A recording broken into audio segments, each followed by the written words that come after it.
बोलिए सदगुरुदेव की जय। साहेब। पहले बनी प्रारब्ध, पाछे बनी शरीर। साहब यहां कह रहे हैं पहले बनी प्रारब्ध, पाछे बनी शरीर। इंसान के ऊपर दो चीजों का बहुत प्रभाव पड़ता है। आज भी दुनिया के लोग विद्वान एक चीज पर हमेशा तर्क करते आए हैं, कर्म बड़ा या भाग्य। कुछ लोग भाग्य को कुछ नहीं मानते, वो कर्म को ही श्रेष्ठ मानते हैं। आइए इस तथ्य पर विचार कर रहे हैं। साहब क्या बोल रहे हैं? पहले बनी प्रारब्ध, पाछे बनी शरीर। मनुष्य जब जन्म लेके आता है, साथ में उसकी पूंजी होती है। उस पूंजी को सब नहीं देख सकते। जन्म एक नहीं, जन्म अनेका, छूटे नहीं कर्म का लेखा। एक जन्म नहीं, अनेकों जन्म तक कर्मों का हिसाब चलता रहता है। इंसान पर दो चीज का प्रभाव पड़ता है।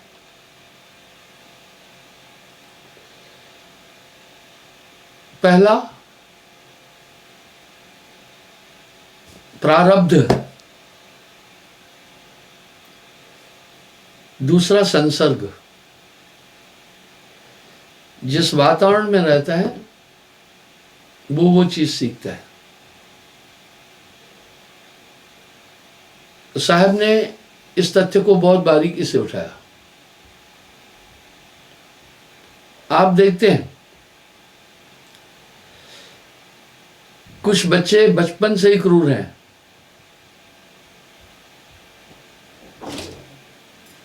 कुछ बचपन से ही दयालु हैं, कुछ बचपन से ही छल कपट और झूठ बोलते हैं, कुछ बचपन से ही शील है। इसलिए एक कहावत भी है,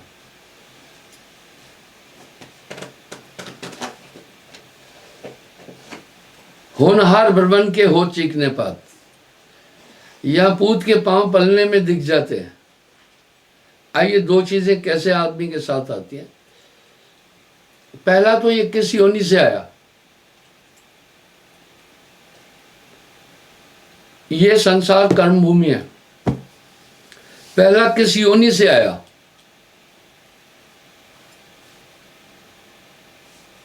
उसके ऊपर इसका प्रभाव पड़ेगा। 4 खान में 84 लाख जीव है,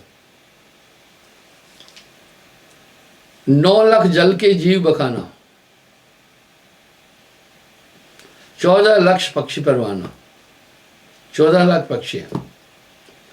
कृमकोट 27 लाख, कीट पतंग 27 लाख है, 30 लाख पिंडज करवा। इस तरह ये आत्मा कैसे घूमती है। कनक सोना एक है, गहने भांति भांति के बनते हैं। मिट्टी एक है, कुम्हार भांडे अलग अलग किस्म के बनाता है। पहले तो योनि प्रभाव भी बहुत होता है। दूसरा, कई जन्मों का कर्म साथ रहता है। मैंने 6-7 दिन पहले भी कर्मों पर एक बात की थी। और प्रमाण दिया था कर्मगत टारे ना ही टरी। होता क्या है, कर्म सारणी बुद्धि उत्पन्न है। हम दूध को संचित करते हैं, उसका सार निकालकर घी, इस तरह हम भोजन को संचित करते हैं बॉडी में। आप देखें ना, चावल थोड़ी देर में खराब हो जाते हैं और अनाज भी खराब हो जाते हैं, फल सब्जियां भी खराब हो जाती हैं, पर इंसान भक्षण करता है, जब उनको खाता है उसमें से सार ले लेता है, प्रोटीन, आयरन, कैल्शियम आदि, फास्फोरस, वो शरीर में रक्त के रूप में संचित हो जाते हैं। इसी प्रकार से कर्म इंसान के अंतःकरण में संचित होते हैं। इसको समझिए।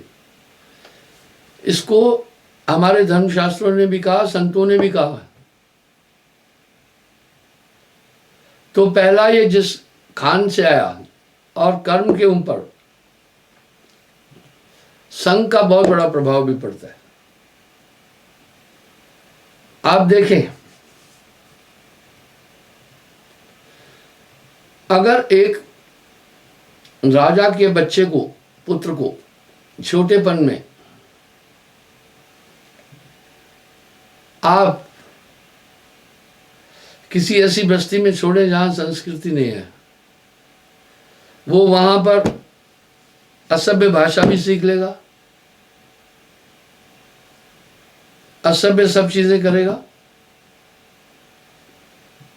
इसका मतलब है संसर्ग और साथ का भी असर हम सब पर पड़ता है। इसी प्रकार फिर आगे मनुष्य कर्म करता है। कर्म सारणी बुद्धि उत्पन्न है, बुद्धि भी वैसी बनती जाती है। फिर उदाहरण के लिए, अगर आपको कोठे से गिरना है, आपकी टांग टूटनी है थोड़ी देर के लिए, उस समय बुद्धि ऐसे बनेगी, कोठे पर जाएंगे और बुद्धि विस्मृत कर देगी, आप गिर पड़ेंगे, टांग टूटेगी। पूरी ऑटोमेसी है अंदर में। मैंने एक दिन और भी एग्जांपल दिया था। ये जो मनुष्य कार्य कर रहा है सब लिखा जा रहा है। मुझसे एक आदमी ने बड़ा एक तार्किक सवाल पूछा। बोला, महाराज ये किताबी बातें हैं, इनमें कोई सार नहीं है। इतने मनुष्य हैं, करोड़ों मनुष्य हैं, हर एक चीज सबकी लिखी जा रही है।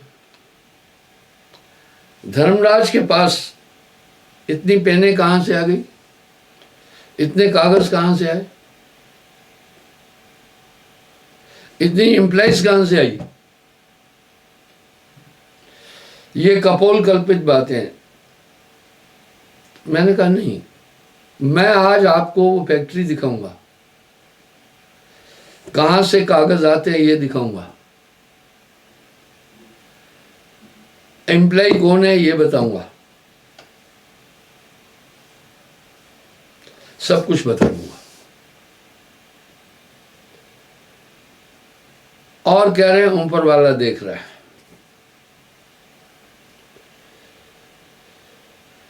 पहली बात तो ऊपर वाला कैसे देख रहा है?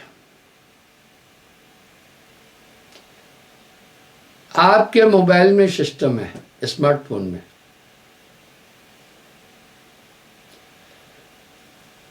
आप घर के सीसीटीवी कैमरे को उससे कनेक्ट कर दो, कहीं भी जाओ घर की एक्टिविटी दिखेगी।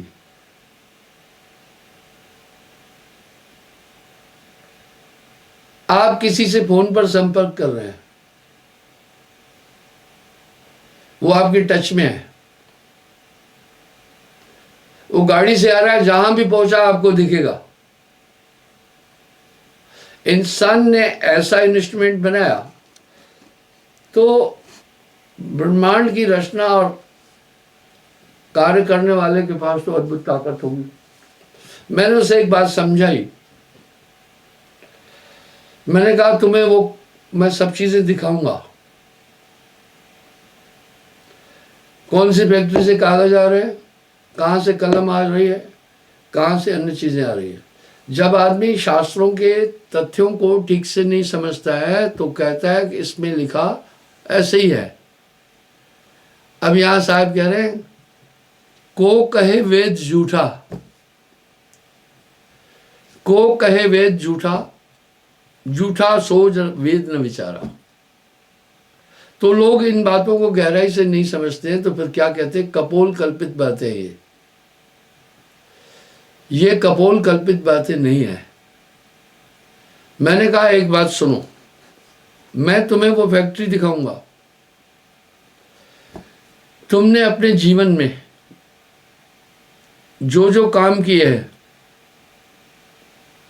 तुम्हें याद है? बोला हाँ। मैं बोला वो कहाँ लिखे हुए हैं? आपने क्या पुण्य किया, क्या पाप किया, किस दिशा में मुंह करके, किस समय पर, किस जगह पर, सब याद है? बोला हाँ। मैं बोला पूरा जैसे सीसीटीवी कैमरे में रिकॉर्डिंग चल रही है, एक सिस्टम सबके अंदर सेट करके रखा हुआ है। जब उसकी सत्ता से बने हुए इंसानों में इतनी कुव्वत है तो जरूर ये संरचना करने वाले में शक्तियां तो होगी ना। उनकी शक्तियों का तो प्रमाण मिल रहा है। मेरे पास एक व्यक्ति आया, वो मुझे अपेक्ष कर रहा था, हूट कर रहा था बड़े साइलेंट तरीके से। बोला महाराज विज्ञान परमात्मा को नहीं मानता है। शायद मुझसे नया सवाल करने वाला आदमी नहीं मिलता है मुझे।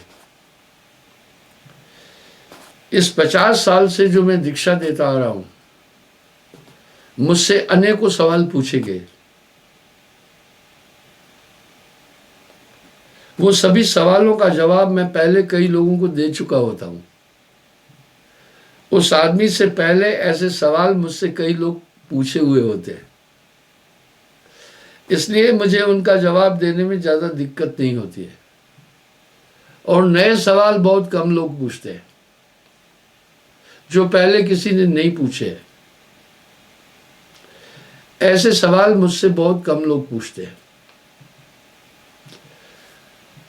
आइए, तो मैंने उसको बोला भाई आप देखें, इस तरह हर एक आदमी के अंदर एक मेमोरी कार्ड है, वो पूरा पूरा आपके लाइफ की गतिविधियों को रिकॉर्डिंग करता जा रहा है। धर्मराय कोई वहां गवाह नहीं बुलाता है, सीधा मेमोरी कार्ड डिस्प्ले पर दिखा देता है कि भाई रेलू राम को तुमने तमाचा मारा, वहां तुम नकार नहीं सकते हो। सीधा एक्शन रिप्ले में दिखा देता है, देखो देखो ये मारा है। वहां गुंजाइश नहीं है, वहां झूठ की गुंजाइश नहीं है। आप दूसरी एक चीज देखें, ये मेरा लाइव प्रोग्राम पूरे वर्ल्ड में चल रहा है, मेरे लोग दुनिया के कोने कोने में हैं। मैं बाद में उनसे दरियाफ्त करता हूं, पूछता हूं। कनाडा में भी मेरा प्रोग्राम ये प्रसारित हो रहा है, अमेरिका में, ब्रिटेन में, यूक्रेन में, स्विट्जरलैंड में, यूरोपियन देशों में, भारत में, पूरे देश में। मैं एक कमरे में बैठकर बात कर रहा हूं और सबको देख रहा हूं, सब मुझे सुन रहे हैं और मुझे भी देख रहे हैं। सैटेलाइट सिस्टम ऐसा बना हुआ है। मुझे सैटेलाइट पर एक बात याद आ गई। अमेरिका एक बात के लिए चौंक गया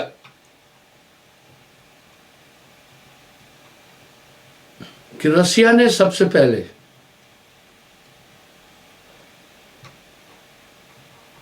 स्पेस द्वार का सृजन किया।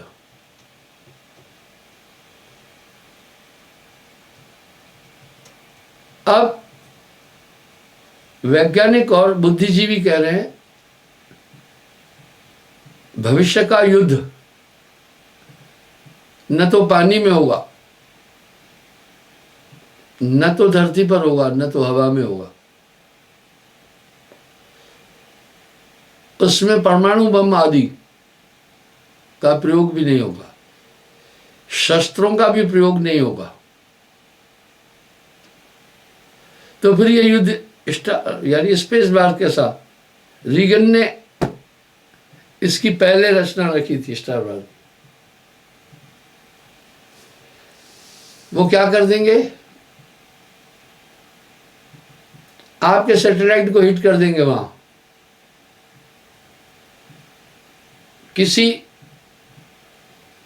आयुध वाली मिसाइल से नहीं, लेजर मिसाइल से उसको डिस्ट्रैक्ट कर देंगे। और यहां क्या होगा, आपका पूरा सिस्टम सीज हो जाएगा, आपकी बैंकिंग बंद हो जाएगी। जो आपके प्लेन हवा में उड़ रहे हैं वो भटकेंगे, जो बड़े बड़े शिप समुद्र में उनको रास्ता नहीं मिल पाएगा। जितने भी वर्क नेट पर हो रहे हैं सब बंद हो जाएंगे। आप सोचिए कितनी बड़ी क्षति हो जाएगी। इसका एक मैं प्रमाण दे रहा हूं। कुवैत और इराक युद्ध में अमेरिका टपका, वो कुवैत की तरफ से लड़ने लगा। सद्दाम हुसैन ने अमेरिका को चैलेंज किया, आओ हम तुम्हें बताएंगे।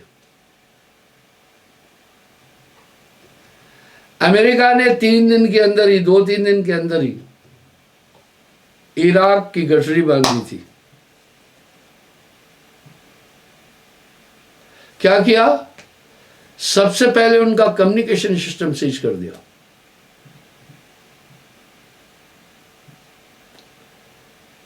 अभी बंबई में कुछ समय पहले ब्लैकआउट हो गया था पूरा, बड़ी हैरानगी हुई थी। इस पर अमेरिका ने एक तथ्य रखा कि यह चाइना की तरफ से एक्शन था।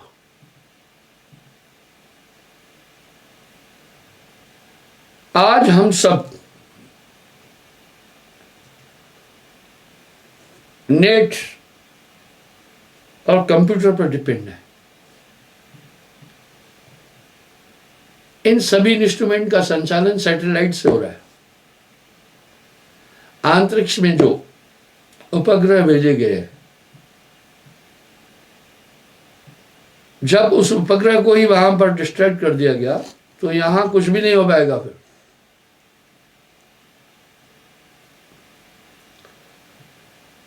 इसका मतलब है युद्ध के तरीके अलग अलग है। ये सिस्टम प्राचीन काल में भी थे, पर यह बड़ी बारीक बात है। इससे भी बड़ी टेक्नोलॉजी थी भारत में, जहां विज्ञान बहुत मुश्किल से पहुंच पाएगा और स्थूल क्रियाओं से उसे समझना बहुत मुश्किल होगा।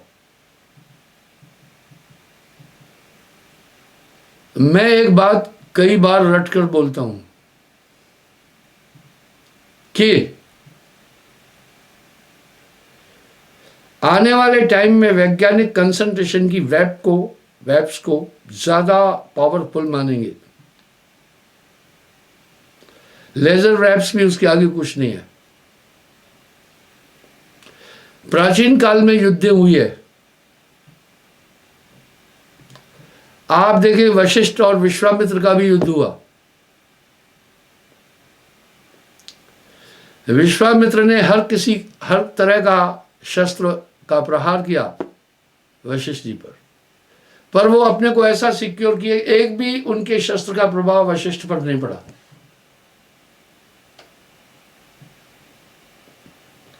आजकल आप देखिए टेक्नोलॉजी स्टूल की काफी बढ़ गई है। आप अगर किसी देश पर मिसाइल फेंके तो उनके यहाँ एक सिस्टम है, पहले पता चल जाता है, उससे अपने तरीके पॉइंट तक पहुंचने से पहले डिस्ट्रैक्ट कर देते।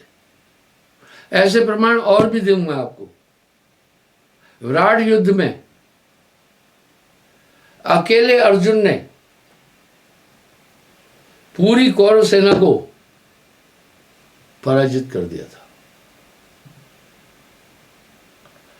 और उसमें भीष्म भी था, द्रोण था, कृपाचार्य आदि,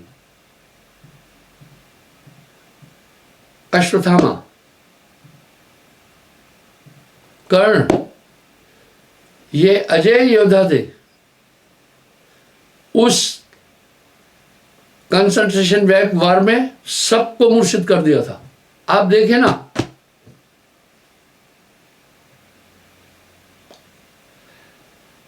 मैंने सिद्धियों पर भी बोला है।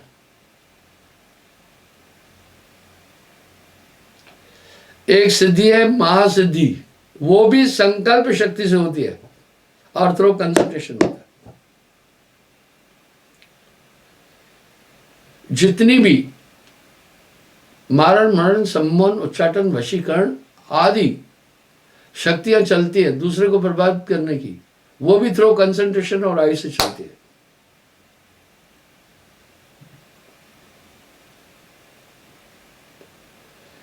उच्चाटन क्रिया से आदमी यहां बैठकर दूसरे आदमी के अंदर जो भी चाहे वैसा उससे करवा सकता है।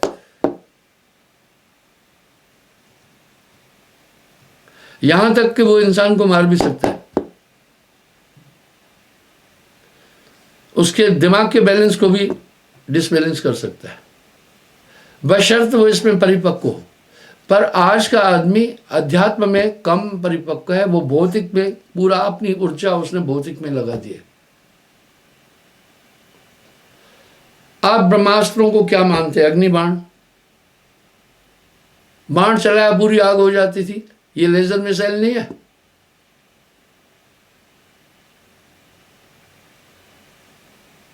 इस तरह पवन बाण चलाया, पूरा एनवायरनमेंट में हवाई हवा हो जाती है। इसका मतलब ये हुआ कि वो उन शक्तियों से पंचभौतिक तत्वों को भी अपने नियंत्रण में करते थे।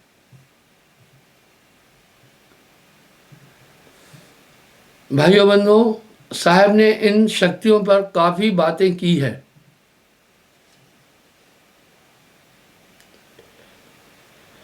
तो पलटू साहब ऐसे नहीं कह रहे हैं। 33 कोटि देव संत से सब ही डरते। मैं आपको एक उदाहरण देता हूं। अब पलटू साहब क्या कह रहे हैं? 33 कोटि देव संत से सब ही डरते, पलटू संत को पूजिए दूजा पूज न कोई। हाँ, 33 करोड़ देवता भी। देवराज इंद्र को शास्त्रों में आता है, पुस्तकों का अध्ययन करने वाला बौद्धिक रूप से तो बुद्धिमान होता है, पर उसी बुद्धिमता से वो अपने अंतःकरण में परिवर्तन नहीं ला सकता है।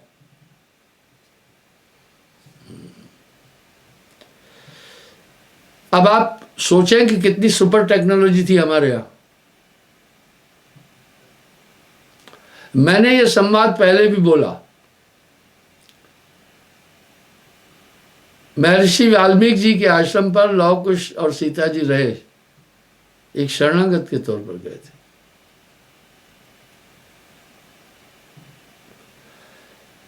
वाल्मीकि जी ने उनको कहा, विधिवत ये पूरा शस्त्र ज्ञान और सब चीजें देने के लिए मुझे काफी टाइम लग जाएगा, इसलिए आओ मैं वो पूरा ज्ञान तुम में परावर्तित कर देता हूं। तुम एकाग्र हो जाओ, मैं वो जितनी मेरा इल्म है वो तुम में ट्रांसमिट करता हूं। उदाहरण के लिए वो कैसा?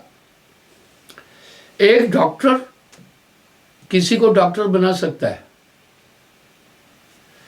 पर डॉक्टर बनाने के लिए पूरा सिलेबस उसके अंदर पड़ा हुआ है। उसने सिलेबस को बाहर निकालना है, पर वो पूरा सिलेबस बाहर निकालने में 5 साल लगाता है। एक ड्राइवर में ड्राइवर मौजूद है अंदर, वो अपना ड्राइवर निकालने में बहुत दिन लगाता है।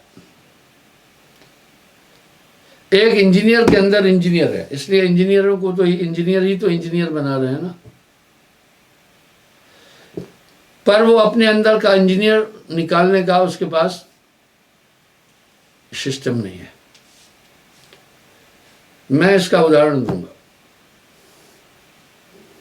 मैं आपको आज से 50 साल पुरानी एक कैसेट में मेरे गुरुजी की आवाज और मेरी आवाज सुनाऊंगा।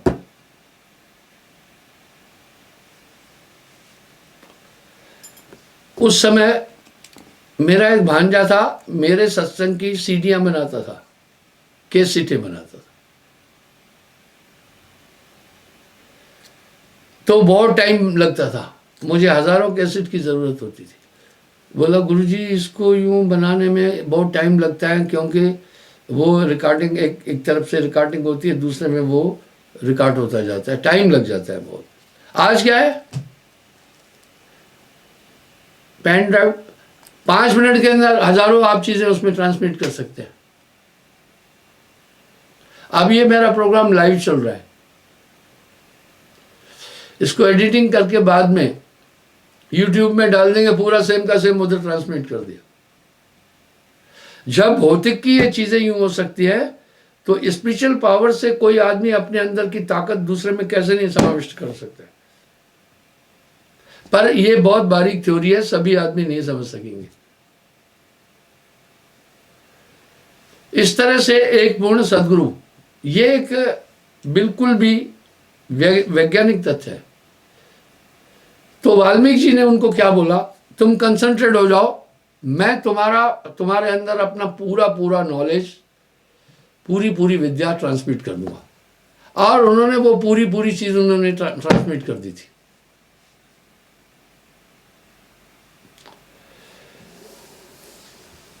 और उनके पास पहुंच गई। क्या बात थी। इस तरह कबीर साहब ने एक पूर्ण सदगुरु, लेकिन ये काम सब नहीं कर सकते। इस तरह साहब ने गुरु को जो बड़ी हाई सदगुरु को क्रेज दी है, वो इसलिए कि वो उस अध्यात्म चीज को उसमें ट्रांसमिट कर देता है। गुरु समाना शिष्य में, शिष्य लिया करने, बिलगाए बिलगे नहीं, एक रूप दो दे। गुरु अपना पूरा अस्तित्व तुम में ट्रांसमिट कर देगा, बस तुम उसे समझना।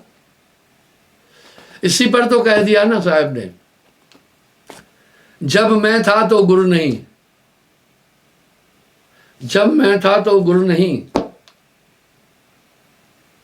अब गुरु है मैं ना है। प्रेम गली अति संकरी, तामे दुई न समाय कबीरा, तामे दुई न समाय। अब यहां साहब इस तथ्य को कितने शालीन तरीके से बोल रहे हैं। पारस में और संत में, पारस में और संत में तू बड़ो अंतरो मान। अरे पारस में और संत में तू बड़ो अंतरो मान, वह लोहा कंचन करे, वो कर ले आप समान। यानी गुरु अपने समान कैसे करता है, वो अपनी पूरी चीज तुम में ट्रांसमिट कर देता है। इस बात को तो साहब ने कई जगह बोला, गुरु को कीजिए दंडवत, कोटि कोटि प्रणाम, कीट न जाने भृंग को, कर ले आप समान।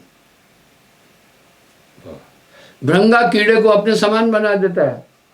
भाई बाप अपने शुक्राणु द्वारा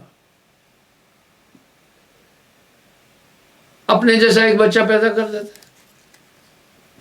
बाप पर पूत वंश पे घोड़ा, बहुत नहीं तो थोड़ा थोड़ा। इसलिए साहब यहां क्या हिदायत दे रहे हैं, भृंग मता होए जय पासा, सोई गुरु सत्य धन रासा। यानी जो भृंगी की तरह शिष्य को अपना तद्रूप करे, तुम्हें बदल दे। अगर दीक्षा के बाद तुम चेक करो तुम्हारे अंदर कोई बदलाव नहीं हुआ है, तो समझना तुम एक अच्छे गुरु के संपर्क में नहीं आए हो, तुम एक पूरे गुरु के संपर्क में नहीं आए हो। अब यहां साहब कह रहे हैं जब तक गुरु मिले नहीं सांचा, तब तक गुरु करो 10 पांचा। सुनो, मैं ये भी उदाहरण कई बार दे चुका हूं, आरएसपुरा की बात है। एक आदमी चौधरी था, मेरा सत्संगी था, अपने एक कजन को ले आया, मुझे बोला गुरुजी मैंने इसको अच्छी तरह से सत्संग करके सचेत किया, जागरूक किया, आपसे दीक्षा लेना चाहता है। मैं कहा अच्छी बात है, लेकिन इसकी कुछ डाउट्स है, इसलिए मैं इसको आपके पास लाया हूं। मैंने कहा ठीक है, आप अपनी शंकाएं रखें, मैं निराकरण करने की कोशिश करूंगा। उसने कहा मैंने पहले गुरु किया है।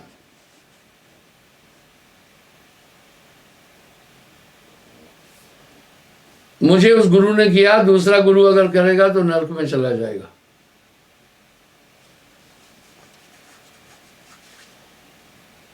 मैं कहा भाई दूसरा गुरु, पहला गुरु कैसे किया?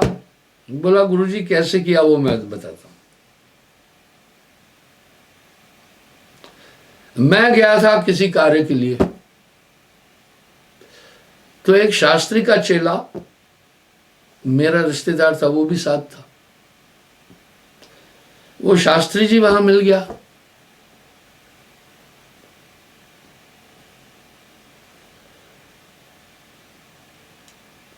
उसने बोला, शास्त्री ने उस चेले से बातचीत की, कुछ पूछा ये कौन है? बोला ये मेरा कजन है।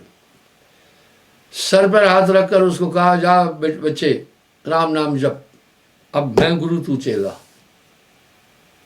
उसने कहा महाराज मैं तो तैयारी में नहीं था, चौधरानी भी नहीं मेरे साथ हैं, दोनों हम दीक्षा लेना था एक साथ में। बोला बस बस बस हो गया गुरु।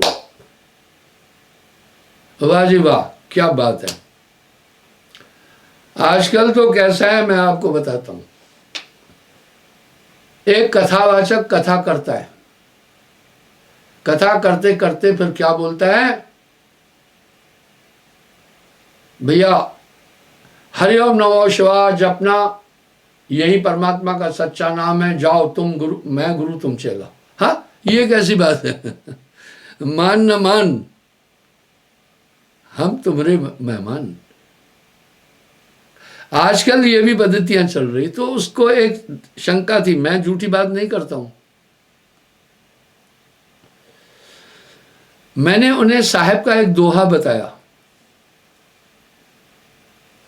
जब तक गुरु मिले नहीं सांचा, तब तक गुरु करो 10 पांचा। वो डरा हुआ था, सहज था। बोला महाराज उसने तो बोला नरक में जाओगे।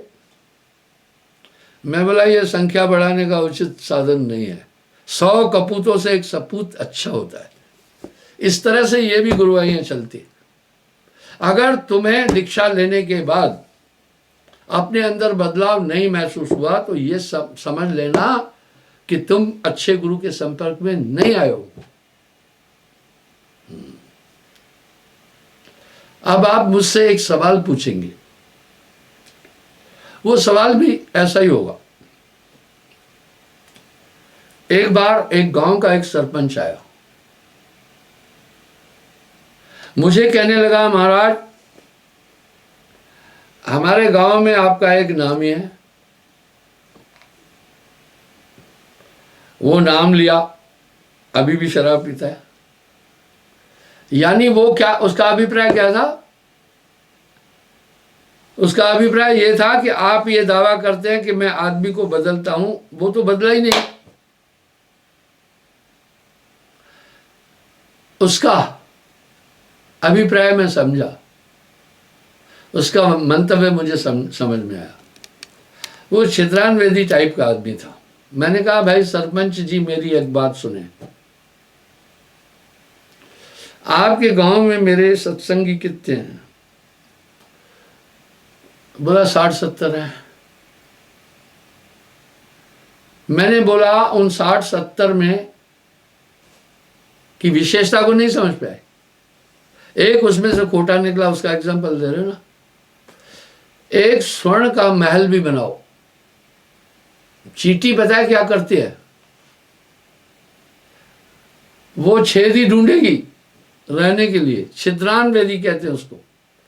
इस तरह कुछ लोगों की ये नेचर होती है। पर यहां भी क्या हुआ, यहां साहब ने, मैंने उसको समझाया। फिर गुरु बेचारा क्या करे जब लोहा खोटा चेला खोटा होए। अरे पारस बेचारा क्या करे जब लोहा खोटा होए, पारस से परसा नहीं रहा लोह का लोह। अब यहां वाल्मीकि जी ने तो लौह कुश को कहा तुम पूरे एकाग्र हो जाओ, मेरे कंसंट्रेशन में हो जाओ पूरे एकाग्र, मैं तुम में वो ताकत ट्रांसमिट करूंगा। इस तरह यह टेक्नोलॉजी हमारे देश में पहले से भी थी। अब यहां साहब क्या करें, गुरु समाना शिष्य में शिष्यलिया करने, बिलगाए बिलगे नहीं एक रूप तो दे। दीक्षा लेने के बाद गुरु शिष्य में समा जाता है, हर पल उसको गुरु समझ में आता है। जहां वो गलत कार्य करता है उसे सिग्नल्स मिलते हैं वहां पर। तो ये एक टेक्नोलॉजी है। इस तरह से साहब कह रहे हैं यहां वो उस दिव्य ताकत को ला करके आप में रोपित करता है। इसी को कहते हैं नामदान। अगर साहब यहां बड़ा साफ साफ कह दिए, भृंगमता होए जय पासा, सोई गुरु सत्य धनरासा। तो ये भृंगमता ये है, वो अपनी साउंड से भृंगा किसी भी कीड़े को अपने समान बनाता है। एक पूर्ण गुरु आप में शक्तिपात करता है, अध्यात्म शक्ति। जब मैं था तो गुरु नहीं, अब गुरु है मैं ना है, प्रेम गली अति संकरिता में द्विन समाये। साथ में हिदायत भी दी। भाई आपकी हार्ट ब्लॉकिंग थी,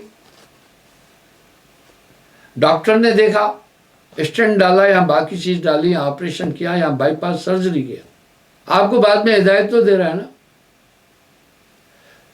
यहां पर साहब फिर एक शब्द कह रहे हैं, सत्य नाम निज औषधि, सदगुरु दई बताए, औषध ले रूपत रहे ताकि वेदन जाए। मैं कल पुनः हाजिर होऊंगा, समय हो रहा है। आज मैं आपको फिर वही हिदायत देना चाहता हूं जो कल दी थी। कुछ लोगों ने नेट में वायरल किया कि साहेबंदी की आश्रम में कोरोना बहुत फैला हुआ है। ये झूठे लोग हैं, ये लोग महत्वाकांक्षी है, ये ईर्ष्या रखते हैं और आश्रम को बदनाम करना चाहते हैं। यहां कोई कोरोना का केस नहीं है, एक भी सिंगल नहीं है। हम यहां पर पूरे प्रिजर्वेशन से रहते हैं, हाइजीन सैनिटेशन का पूरा ध्यान रखते हैं। इसलिए एक सिंगल आदमी को यहां कोरोना नहीं है। वो उन लोगों की प्रॉब्लम है, इसलिए वो बौखला करके ये सब चीजें शोषे उड़ा रहे हैं। यहां ऐसा कुछ भी नहीं है। हाँ इतना जरूर है, हम यहां किसी को अभी रुकने नहीं दे रहे हैं। क्यों नहीं रुकने दे रहे हैं? क्योंकि गवर्नमेंट ने भी नोटिफिकेशन दिया कि कहीं भी भाई 100 आदमी से ज्यादा नहीं इकट्ठे हो। तो मैं यहाँ क्या कहता हूं उनको कि भैया अगर तुम आए, दर्श बंदगी हुई, अपने घर जाओ, यहां भीड़ नहीं करो, यहां भीड़ भाड़ नहीं करो। तो मैं उनको पठा देता हूं। ये थोड़ी है कि यहाँ कोरोना फैल गया है कोई कोरोना नहीं फैला। यहाँ हमने लोगों को वैक्सीनेशन भी लगवाई है। और मैंने खुद भी वैक्सीनेशन लगवाई, प्रिजर्वेशन है वो तो ये भ्रांतियां हैं। और यहाँ कोई कोरोना नहीं फैला। उनका मंतव्य क्या है कि लोगों में एक दहशत फैलाना है। अब यहाँ सेवा के लिए कुछ लोग आते हैं थोड़े थोड़े, कल कहीं से नहीं आए तो पूछा क्या है भैया, बोला नेट पर आया है कि कोरोना आश्रम में कोरोना फैला है। मैं बोला नेट पर कौन दिया, कोई गूगल वाले दिए? इस तरह से कुछ आवारा और पाखंडी तबका है, बैठे बैठे वो दूसरे को डिसअपॉइंट करते रहते हैं। तो आप चिंता न करें, यहाँ सब सुरक्षित और साहेब की कृपा है। साहेब